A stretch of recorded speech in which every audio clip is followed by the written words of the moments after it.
Good morning, everyone. Good afternoon, good evening, whatever you are watching us this morning. I'm Dr. Cheryl Clarke, and I am the founder of Speak Your Power Now. And I come every morning, every Tuesday morning at 8 a.m. Eastern Standard Time, so I can begin to walk you through certain things about how to speak your power now.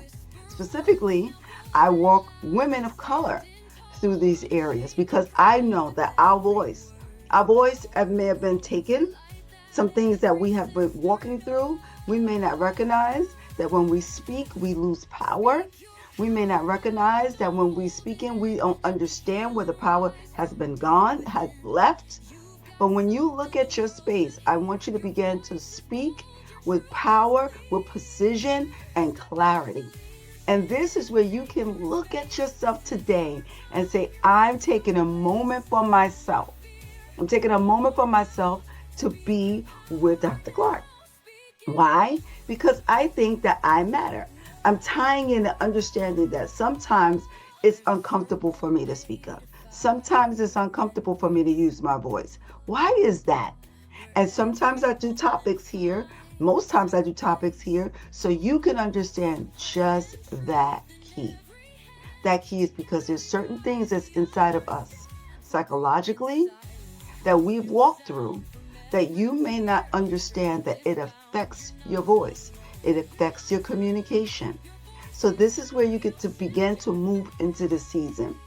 How you begin to shift the narrative. Because this is what I found out. That a lot of times, actually, when you're moving through a story, it's usually about a backstory that's right present in front of us.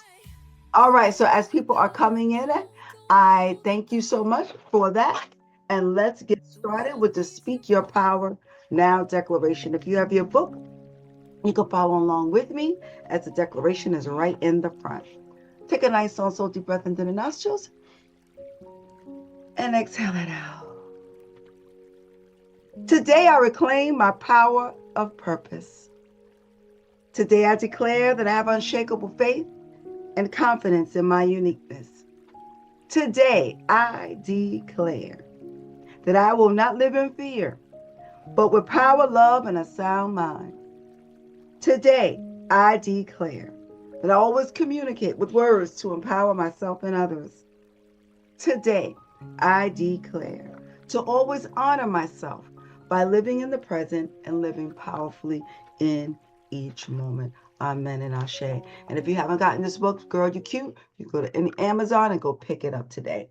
All right, let's get right into it. This is the Girl, You Cute Power Call. And today's call is really I'm talking about being anxious. It's not really the anxiety is not really the problem. It's the story we tell ourselves sometimes. Now, let me say, anxiety is a real thing. It's a diagnosis. I'm a psychotherapist. It is a diagnosis. But let me tell you what you're anxious about and what you're speaking of. I'm talking about with communication. Your anxiety is usually tied to a story that you're telling yourself of what's about to happen, right? So if you do someone it doesn't text you out of the blue, right? It doesn't text you back for like 3 hours or so. What's actually happening to you? Or somebody doesn't get right back to you, or somebody you think somebody's mad with you, or things that you start making up stories. If somebody doesn't get back to you in a day or so, oh my God, something's wrong with me. They're not talking to me right now. They don't want to be my friend anymore. I always mess up a relationship. So your mind takes because it's the anxiousness of it all. It really is not about the text. Your anxiousness is about the story surrounding unresolved situations in our lives. So most times, our anxiety is not the reality of what actually is happening. So your narrative that we have about ourselves and the narratives that we got going on is really created by a story that we have in our head. Now, why I'm going here? Today, I feel as though we need to begin to look at how we respond instead of how do we react. Some of us are very reactivated, right? So when the reality is our narratives we create is not the reality that we're living in. So a lot of times the facts are you don't respond to the facts. You have to look at the fact. What are the facts? What is your interpretation that you're giving it? Oh, they're mad. What is the prediction that this is going to bad end? This is going to end badly. And what is the meaning that you all that I mess up all the time. I'm dumb. They don't like me. Whatever that is, it's a story. And the story creates the anxiety. So we need to begin to look and see how we can heal the story. So the first thing I tell people to do is that we need to look at the facts. Now I know as women of color, there are some facts that we have that when we go into a situation that yes, there will be biases. Yes, we've been through biases. Yes, we've been through microaggressions. We've been through a lot of things that happen in our lives. But what happens is what are we actually observing in the moment? Or are we bringing in something from past experiences to present? Hence, the reason why this topic came up today is because I was discussing something with someone. It was at her job, and her boss called her in the room, and I guess it was for just a meeting, and he wanted to go over her evaluation from the last time. And her evaluation was all about communication, how she was struggling with communication. They had told her about to read some books. It was her emails was kind of like, people were getting offended by her emails. There was just a whole plethora of things.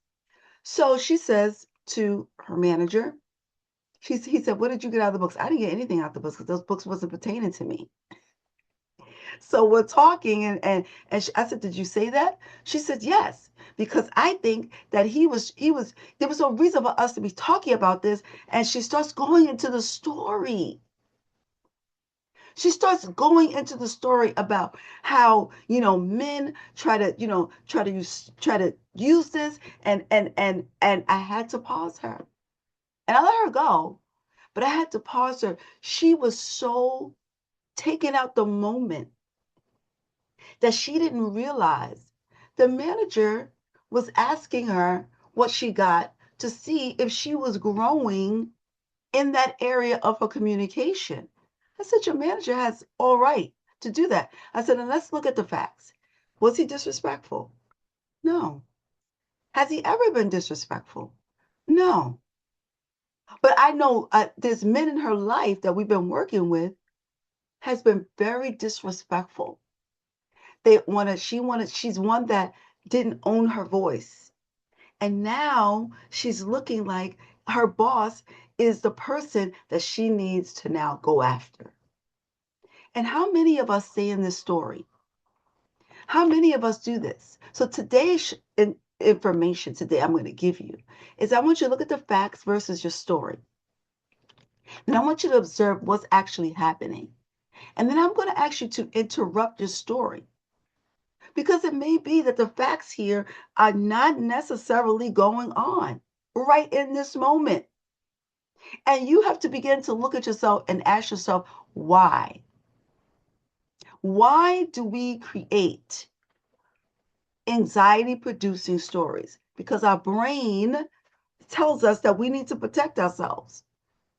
The historical things in our body, they speak up, right? And speaking up in history, sometimes when you learn certain things, maybe you're saying, oh, this people, this man is never going to take advantage of me again. So I need to speak up for myself. But in a way, how do I speak up for myself that's strategically sound? And this is some of the things that we do not learn. Because we go with our emotions and we're not emotionally regulated. So in the fact of how we do this, this is where you could begin to get power in your speak. What did I observe? This is what I want you to do, the facts versus the story. What are the facts? What did I actually observe without any tone, without any assumption, without the history? Now, that's going to be challenging, but it's something for you to look at and do because our mind has history. That when anything triggers it, it goes back to that story. Remember in my book, I talk about the story of my stepfather calling me stupid and me connecting it with someone feels like I'm feeling stupid in the moment. I go back to that story. So what the interruption is, I want you you need to do the interruption. The interruption. What am I deciding that this is going to mean? And then you probably need to explore and ask some questions. Because you may be telling yourself something because you got to ask yourself, what am I telling myself? What am I telling myself? What have I made the meaning to be in this situation? Because it's important for you to look and see how you can move through this. So let's get some practical tools here that you can use today. Because as a woman, you're going to come up with some things.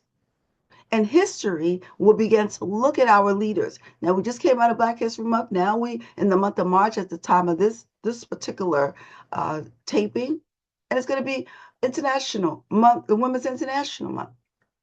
And when I look at our women, when I look at our strong women, see, what you need to understand that a lot of the women in the civil rights movement, there was a lot of women behind the scenes. There were a lot of women that were movers and shakers. They knew their roles. They knew how they could begin to move. They knew how to tell their stories. They knew how to begin to move in a situation that was strategically done. Yes, they had the story that someone that took their land. Yes, they had a story that their parents was in slavery. Yes, that was a story. Yes, that was a story. But they had to be strategic with their narrative so we can have the freedom today. So we need to move into being strategic. When I remember just Mary, they talk about Mary Bethune. Bethune. I want you to look at her story. She would, after you get off the call with me, she was an educator in the civil rights movement. And this is where she understood. She understood. Now, that back in the day, there was no such thing as educated Black women. There was no such thing as women going to school. And there was no such thing as Black women going to school. But she became the most powerful Black woman of her era in education, as a leader, as an advisor to the president. I want you to look at what is your place? What is your power? But what is the story that's holding you back? This weekend, I'm about to honor some women because they use their voice. They use their voice in their own lane so they can begin to move with their power. What story is holding you back from the reality of stepping into your power? Strategically stepping into your power to use your voice. And it may be the story that you need to audit the story from the fact. Audit the story from the fact. And then use the voice method. I need to validate I'm anxious. That's real. I'm getting anxious. My body's reactivated. Talked about that. My body's reactivated. My hands are sweating. I'm getting a headache. I'm getting upset. You validate that. Here's the thing, you can't stay there. Observe what story I'm telling myself right now. What is the narrative that's running in my head right now that's trying to take my communication, that's trying to take my power? You got an eye for identifying. Identify what's the fact that's actually happening. Once you identify that running story, see if it correlates with that fact. It has nothing probably to do with the moment. We have a running narrative. So once you identify it, you can interrupt it. But if you can't be aware of it and identify it, you can't interrupt anything.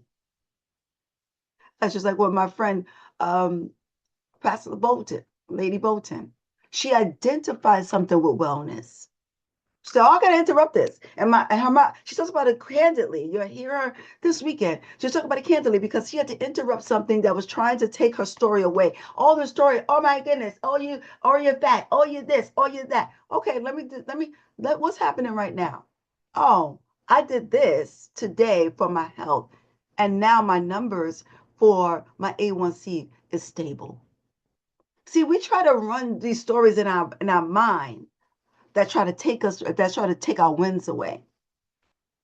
So what I'm asking you, got to choose. Do I even believe this story anymore?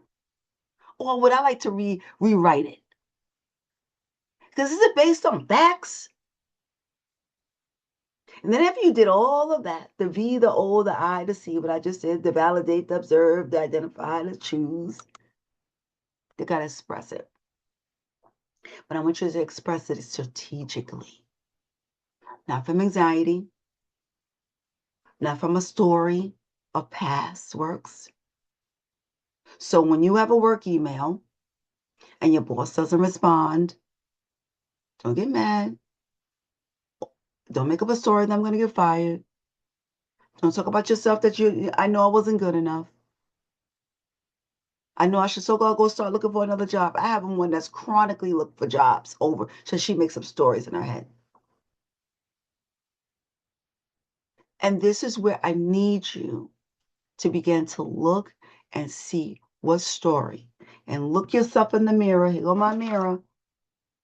Here go my mirror. I am living in reality. Tell yourself that. I am living in reality. I am living with the facts that I am capable. I am not what happened to me. I separate the facts from the story. What actually happened? What am I making meaning of, Cheryl? The story is creating an anxiety, Cheryl. Let me move uh let me move like Michelle Obama. Let me move like Coretta Scott King. Whoever you are, let me move like Oprah Winfrey. Let me move like Mary Bethune. Let me move like her. Because this is your ability. That girl, you cute. And girl, you got this. All right. I think this was good today. Any questions or comments at this time? I hope this empowered you in some sort of kind of way today. And let me hear from you if you have any comments or thoughts. Yes, Lady Bolton. Glory to God. Hallelujah. This is such good information and reminders and new information. Really quickly, I thought about immediately when you said audit the facts, audit what is true, and just sort of what is the story we're saying.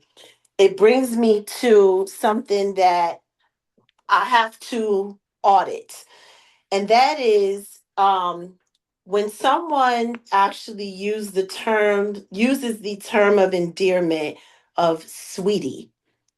And I'm gonna tell you, when I was younger, but I was in a managerial position, it was more like a team lead or supervisory position. I had a white female manager, director, and she would use the term sweetie, but it was very demeaning and it was very condescending. And I didn't know enough then to check her and to let her know, first of all, that wasn't a term that was appropriate in a business or corporate setting, etc. But it was something about the term sweetie ever since then, and eventually, and this is me not knowing my voice, when we were in a conversation one time and it was sort of, I was in a hot state, I said, don't call me sweetie. And the way it came across, I mean, it was just like it had boiled up. It had gotten to a point. It had gotten to a boiling point.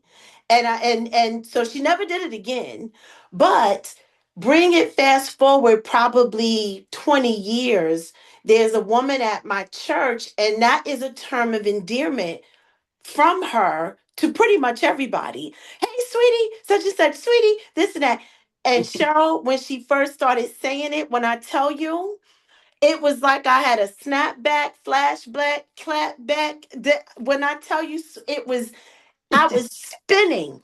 And so for months, honestly, I would have these narratives about how I would have a conversation with her to not call me sweetie, but the Spirit of God, He had to remind, like, it's a true term of endearment. There was no need to go that deep with her. I had to heal that from within me. I didn't have to go to her and say, this is what happened when, and please don't. No. And now when she says it, there's no response in my body to it, except I receive it in love. So I had to just share that because it was so relevant to audit the facts. Sweetie from her means something totally different than what sweetie meant 20 years ago. I am so appreciative of that because that is a direct correlation to exactly that. And that comes from maturity. Now, let me tell you, that just didn't happen to her overnight. Did it, Lachelle? Did that happen to you? Did you get that revelation? Absolutely not. Absolutely not.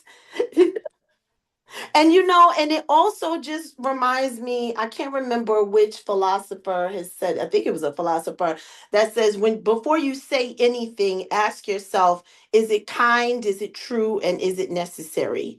And I had to check all three of those. I could have talked to her and been kind. I could have talked to her and it would have been true. But it didn't check the box of whether or not it was really necessary in that particular instant. I just had to heal from that and receive it in the same way in which it was meant to be, given. So I love it. I think that was awesome. I hope you take something today and move it into your life. And you just gotta give it an audit. Because if you don't do that, if you don't give that story an audit, like you would be like this young lady, she's already looking for another job. The manager was just doing his position. Apparently, when I brought it, I said, I said, let's look at this. That your communication is impacting. This is the fourth job you've had. I said, so let's before you jump ship, let's look at it. It may not be the job. It may be you that healed from a story. Anybody else ever like to say anything? All right. I would like to take this time to thank you all for joining us on today, your comments and your willingness to be with us. We will be having something coming this month. I will be having something coming this month. And the Power of Your Voice Award is going on this Saturday. However, I will be having a group that will be starting, and I will be having this situation where I am going to be doing my one-on-ones with people, and I'm going to be moving into a space of understanding what does this look like for my power, my voice. So many of you have asked me, how do I work with you? What can I do? How can I move this? And we are starting. So I'm excited about this Saturday. This is important. This is a movement. Let's move it. Girl, you cute. Started right there in that space with the powerful voice. And maybe when you come into the power of your voice, I know that there's going to be something that's going to spark from one of these women that's going to be pouring into your life. And they're going to speak power to power because I believe that you're powerful. And go ahead and speak your power now because your voice matters. And girl, you cute. Have a good one, ladies. Thank you so much for showing. You are enough. Your voice is divine. Now speak.